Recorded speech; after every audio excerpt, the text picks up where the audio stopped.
जी महाराज की, भवानी माता की, भारत माता की। सुवर्ण समप्रभां वीतांजलिं श्रवणकुंडल शोभिमुखां नमति वनराज महद्भूतं नमो भगवते वीर अभयांजनेयाय नमाम्यहं। ప్రథమ వేదికపై ఆసీనులైనటువంటి గురువర్యులు సంగ్రామ్ మహారాజ్ గారిని అనేక శతనమస్మాంజలు తెలియజేస్తూ, అలాగే వేదికపై ఆసీనులైనటువంటి పెద్దలు, యువకులు, ప్రముఖులు, పుర ప్రముఖులు, అలాగే కార్యకర్తలు, ఛత్రపతి శివాజీ యువసేన సభ్యులు, సర్పంచులు, ఉప సర్పంచులు, ప్రతి ఒక్కరికి కూడా పేరు పేరున ప్రత్యేక అభినందనలు తెలియజేస్తూ, ఈరోజు నమ్లమేట్ గ్రామంలో ఛత్రపతి శివాజీ మహారాజ్ విగ్రహ ఆవిష్కరణకు తను మన ధన రూపేణ సహకరించినటువంటి సహాయ దాతలకు కూడా ప్రత్యేక శుభ ఆశీస్సులు తెలియజేస్తూ, వాళ్ళకి ఇలానే మంచి సంపద జ్ఞానం అభివృద్ధి చెందాలని ఇలాంటి కార్యక్రమాలు అనేకంగా చేసుకోవాలి.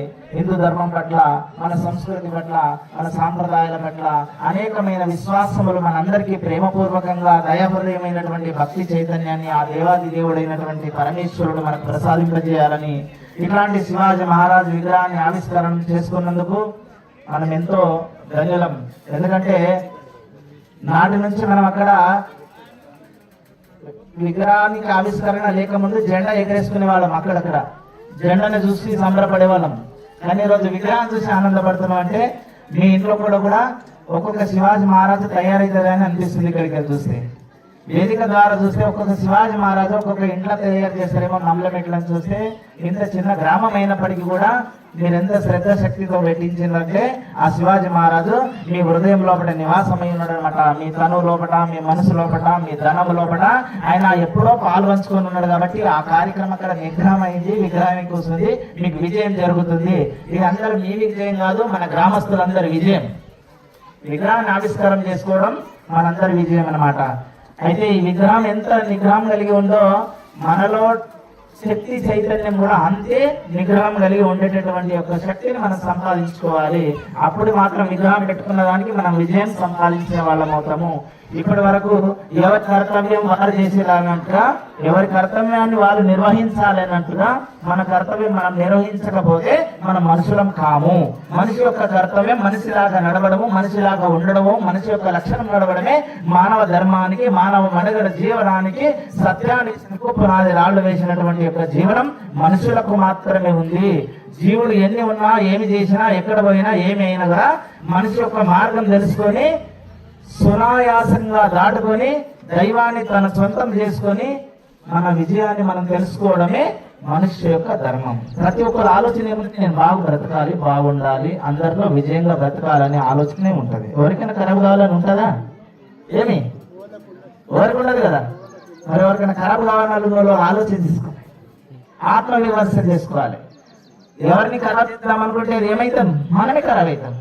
అందుకే మన లోపల ఎటువంటి స్వభావం ఉండాలంటే ఎవరు ఇస్తేనే రాదు, ఎవరు తెస్తేనే రాదు, ఎవరు పట్టమని బిచ్చం ఇస్తేనే రాదు. మనం మంచిగా కావడానికి, మనం మంచిగా కావడానికి ఒక వస్తువు తోమి తెల్లది చేసుకోవడానికి మనకు మనం మారాలి, మనం తెలుసుకోవాలి, మనిషిగా బ్రతకాలి, మనిషిగా జీవించాలి. అదే మనుష్య ధర్మం, అదే దేవధర్మం, అదే మానవ ధర్మం. అందుకే జీవితం ఎక్కడం ఒక గొప్పతనం కాదు.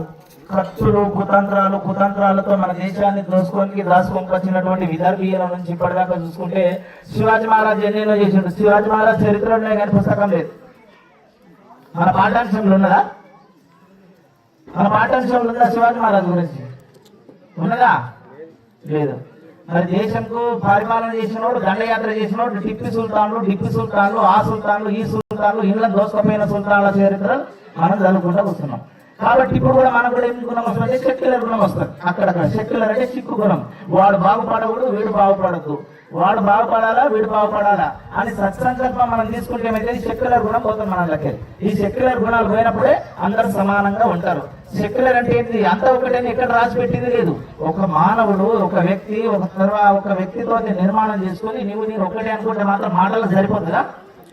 ఏమి వాడు తినే తిండి వేరు, వాడి లక్షణం వేరు, వాడి నడకడి వేరు, వాడి మానవత్వం వేరు, వాడి విలువలు వేరు, వాడి పద్ధతులు వేరు. కానీ మన లక్షణం నీవు నావాడవని ప్రేమ అనురాగంతో హక్కును దారి చేసుకొని తీసుకొని భోజనం పెట్టి బాగోగులు చూసుకొని ఏమి లేని కాలంలో కూడా అందరిని ఆదరించి హక్కున చేర్చుకొని దేశంలో స్థానం ఇచ్చినటువంటి దేశం ఏదన్నా ఉన్నదంటే నా భారతదేశంలోని మన సంస్కృతి విలువలు కలిగినటువంటి మన హిందువుల దగ్గర ఉన్నది. కానీ ఎదుటి వాడు కూడా నువ్వు నా వాడు అని అనలే, మనం మాత్రం అందరు మా వాళ్ళే అని తీసుకున్నాం. అటువంటి సమయంలో ఛత్రపతి శివాజీ మహారాజ్ ఎన్నో కోటలను జయించి తన 16వ ఏటనే ఈ విశ్వానికి ఒక శక్తి చైతన్యం నడిపించాలి, హిందుత్వాన్ని మేల్కొల్పాలనేటువంటి తన సైన్యంతో అన్ని రంగాల లోపల బడుగు బలహీన వర్గాల నుంచి స్టార్ట్ పెడితే ఉన్నోళ్ళ నుంచి అయినోళ్ళ దాకా, ఔరంగజేబు కాలం నుంచి మొదలు పెడితే సుల్తాన్ల దాకా కూడా వాళ్ళకి ఎక్కడ ఏం గుణపాఠం చెప్పాలో అక్కడ గుణపాఠం చెప్పి హిందూ రాజ్య స్వరాజ్యాన్ని నింపుట కొరకు తాను వీర తిలకం విజయ తిలకం చేస్తూ అందరినీ చైతన్యపదం చేసిండు శివాజీ మహారాజ్. సంభాజీ మహారాజ్ భవానీ మాత యొక్క దివ్యానుగ్రహ ప్రేరణతో తన గురువు గారైన సమర్థ రామదాస్ వారి యొక్క దివ్యానుగ్రహంతో మన పిల్లలను కూడా మనం ఏ విధంగా దిశగా తయారు చేయాలంటే ఒక శివాజీ మహారాజ్ అంటే సరిపోదు, శివాజీ అని పేరు పెడితే సరిపోదు, శివాజీ మహారాజ్ ఉండేటటువంటి యొక్క లక్షణాలు మనకి ఉండేటట్లు చేయాలి. ఎట్లా మరి అసాధ్యం. తన తల్లి జిజియాబాయి ఓళ్ళ కూసబెట్టుకొని నిత్యము మన ధర్మం పైన దేశం పైన అవగాహన విషయాలను చెప్పింది ఆయనకు. కాబట్టి ఆయన వీరుడైండు, శూరుడైండు, ప్రతాపుడైండు, రుద్రుడైండు, చండముండ ప్రచండ కాల రుద్రుని వలె వీరభద్రుడాక ఈ దేశాన్ని రక్షించండి. మరి అందరూ అలా ఉంటే బాగుంటుందా అంటే ఈ సమయాన్ని బట్టి అందరు శివాజీ మహారాజులు రావాలి. శివాజీ మహారాజులు అయితే ఒక్క సుల్తాన్ కాదు కదా, ఎవడు కూడా ఈ దేశం మీద దండయాత్ర చేయడిగా, దేశం దోసుకోవాలని ఆలోచించడిగా. ఇప్పటిదాకా తిన్నది కొడుక ఇప్పుడంతా బయలుదేరాలి కట్టా బుట్ట చదువుకొని బయటికి పోవాలని ఆలోచిస్తున్నారు వాళ్ళు కూడా. అందుకే నిన్నగాక మొన్న బయలుగావలో జరిగింది చూసారు, నేను చెప్పని అవసరం లేదు. ఇక ఇంకా 5-15 రోజుల కింద మన ఎక్కడ పశ్చిమ బెంగాల్ ఎంత ఓటింగ్ క్రాస్ అయ్యిందో చూసారు. ఇప్పుడు మళ్ళా ఎన్నో రోజుల దాకా కూడా మూలపడిపోయిన కూడా గుడిలు గోపురాలని కూడా ఇప్పుడు వెలుగులోకి వస్తున్నాయి. ఎవరి వలన వస్తున్నాయి? ప్రజాపాలన నాయకుడు ధర్మబద్ధంగా ఉంటాడు, ధర్మకు అనుకూలంగా ఉంటాడు. ధర్మానికి అనుకూలంగా నడిచినటువంటి పాలకుడు అయితే మన దేవాలయాలు బాగుపడతాయి, మన ధర్మం బాగుపడుతుంది. మరి వాళ్ళ సంఖ్య ఎక్కువైంది, మన సంఖ్య తక్కువ అయిపోయింది. ఎవరికి మెప్పు కొరకు మొప్పు కొరకు, వాని మెప్పు కొరకు, వీని మెప్పు కొరకు, వాని నేర్పు కొరకు, వీని నేర్పు కొరకు మనం మన జీవితాలను మార్చుకుంటే రేపు మన పిల్లలు ఏమవుతారు, మన భవిష్యత్తు ఏమవుతుంది, దానిని దృష్టిలో ఉంచుకోవాలి. అంతా ఒకటే అంటారు ఇప్పుడు, ధర్మం కొరకు అంతా ఒకటే, కానీ కర్మం కొరకు కాదు. కర్మ వేరా, ధర్మం వేరా. ఎంతసేపు చెప్పండి, ధర్మం ధర్మమే, కర్మం కర్మమే. అందుకే మనం అందరం కూడా ధర్మయుక్తంగా ధర్మబద్ధానికి ధర్మంతో ఉండాలనేటువంటి సత్సంకల్పం ఈ నమ్లమేట గ్రామంలో మన పిల్లలందరినీ కూడా తీర్చిదిద్దేటటువంటి యొక్క బరువు బాధ్యత ప్రతి ఒక్క కుటుంబాలపైన ఉంది. నేను ఎక్కడ పోయినా యువ సామ్రాజ్యం కావాలి, యువత నిర్మాణం కావాలి.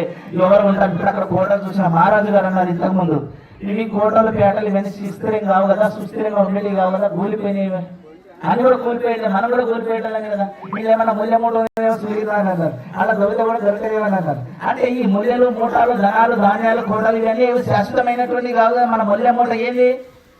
పుత్ర సంపద, జ్ఞాన సంపద, యోగ సంపద.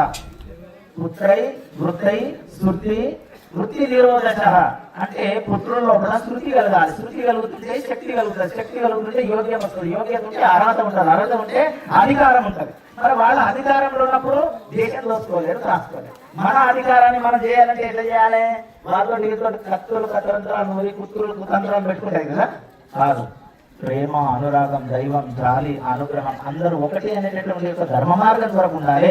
కర్మాన్ని అనుసరించేటటువంటి దాన్ని కర్మ సిద్ధాంతంగా ఉండాలి. అప్పుడు మాత్రమే మనం శివాజీ మహారాజు విగ్రహం పెట్టుకుంటే మనకు నిదర్శన నిగ్రహం కలిగినట్టు అవుతుంది. ఆ విధంగా దిశగా ఆలోచిస్తే యువత అంతా కూడాను యువత చాలా మృదు మధురంగా భవ్యమైనటువంటి కార్యక్రమాన్ని చేసుకొని నాకు చాలా ఆనందమైంది. అక్కడ దీపం చూస్తే ఆ రోజు గాలిలో దీపం పెట్టినట్టుండే ఇప్పుడు గుళ్ళే దీపం పెట్టినట్టు శివాజీ మహారాజు మీ అందరు చూస్తే కూడా మీ గుండెల శివాజీ మహారాజు కొరు తీరండి కాబట్టి ఇంత పెద్ద దీపాన్ని వెలుగుతున్నటువంటి దీపాన్ని వెలిగించుకుంటూ ఆనాడు శివాజీ మహారాజు చేసిన త్యాగాలు ఎన్నో ఉన్నాయి. ఆయన తెలుసుకుందామంటే చరిత్ర లేదు, పుస్తకం లేదు. నేను ఎక్కడ ఇవ్వాలి వరకు 272 శివాజీ మహారాజు విగ్రహాలు ఆవిష్కరణ చేసిన ఆంధ్ర, తెలంగాణ, మహారాష్ట్రలో అన్ని విగ్రహాల కాడ కూడా ఒక తీర్మానం తీసుకుంటున్న వాళ్ళ దగ్గర ఏమంటే మన పాఠ్యాంశంలో మన ఏదైతే ప్రొఫెసర్లు ఉన్నారో మన తెలంగాణ ప్రభుత్వానికి మన పాఠ్యాంశంలో శివాజీ మహారాజు యొక్క పాఠ్యాంశం కావాలి 1వ తరగతి నుంచి 10వ తరగతి వరకు అని చెప్పేసి నేను అవన్నీ తీసుకుంటున్నాను. తీసుకొని